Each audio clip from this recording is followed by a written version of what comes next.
राम राम। अब केवट अपनी धर्म पत्नी के साथ प्रभु के चरण धोने के लिए वहां आया। मेरे भाई बहन, प्रभु ने कहा लाओ केवट जल लाओ। केवट बोला जल होगा तुम्हारे लिए, हमारे लिए तो पानी है। हमारी कई पुश्तें गंगा में चली गई, लेकिन अगर जल होता, गंगा जल होता तो हमें ना तार देता। प्रभु फिर मुस्कुराए। केवट ने लोटे में, जो लकड़ी का ही लोटा था और लकड़ी का ही कठोर था, जल भरा और अपना हाथ अपने कंधे से ऊपर रखा।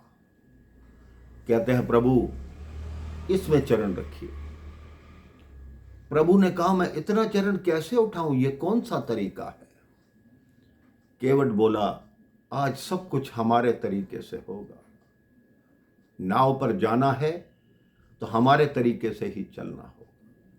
प्रभु श्री राम बोले ये बताओ मैं इतना ऊंचा पांव कैसे उठाऊं? केवट मुस्कुरा कर बोला जब वामन रूप में राजा बलि से 3 पग भूमि मांगी थी, तब पैर उठाते हुए नहीं सोचा प्रभु कि कितना पैर उठाऊं। केवट फिर भी जो वो पात्र था उसको नीचे ले आया, वो बैठ गया। अब प्रभु को बोला कि अब इसमें चरण रखिए। प्रभु ने चरण रखे। केवट ने धोना आरंभ किया। केवट धोने में इतना व्यस्त हो गया, उसके मन में यह विचार आने लगा कि मैंने तो प्रभु को छू लिया, एक बार प्रभु मुझे छू। कई लोग कहते हैं मेरे भाई बहन कि केवट ने प्रभु के चरण धोना ही क्यों मांगा? ये क्यों नहीं कहा कि आपके मुखमंडल पर एक बार हाथ लगा लूं? उन्होंने कहा मैं प्रभु से मांग भी लूं, प्रभु इतने सुंदर हैं, कह दूं कि अपने मुखमंडल को एक बार हाथ लगाने दो, 2 बार लगाने दो, लेकिन जब तीसरी बार लगाने जाऊंगा तो लक्ष्मण जी का बाण निकल आएगा।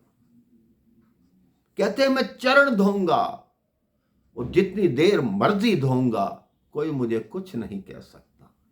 केवट के मन में विचार आया कि मैंने प्रभु को छू लिया, एक बार प्रभु मुझे छू ले। मेरे भाई बहन, केवट इतना मस्त हो गया धोने में, केवट का हाथ हिलने लगा।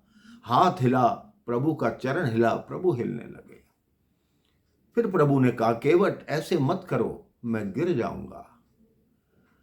केवट ने कहा आपको गिरने का भय है तो ऐसा कीजिए, अपने दोनों हाथ मेरे शीश पर रख दीजिए।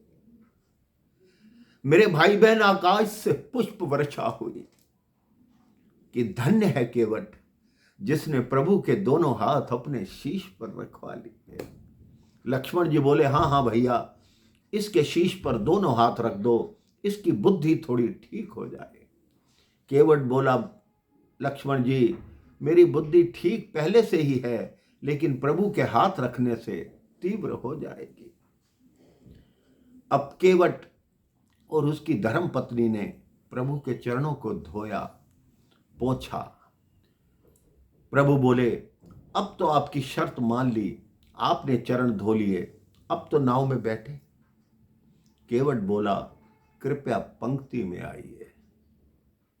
प्रभु कहते हैं हम रघुवंशी हैं, अनुशासन प्रिय हैं। मैं हूं, मेरे पीछे जानकी है, साथ में लक्ष्मण है, फिर निषाद राज है, हम तो पंक्ति में हैं।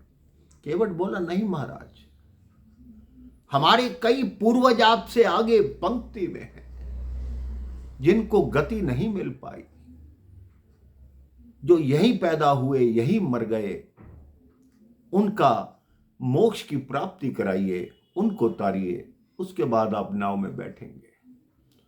मुझे अच्छी तरह ज्ञात है कि ऋषि वशिष्ठ ने आपको कर्म कांड पढ़ाया है। लक्ष्मण जी को फिर क्रोध आया कि भैया अब ये हमारी शिक्षा पूछने लगा।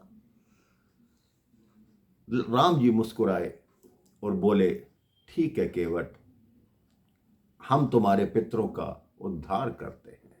तो कैसे उद्धार करते हैं, इसके विषय में मैं आपको बताना चाहता हूं। राम जी आचार्य बने, लक्ष्मण जी उपाचार्य बने, केवट और उसकी धर्म पत्नी यजमान बने, और प्रभु श्री राम पितरों को मोक्ष देने के मंत्र पढ़ने लगे।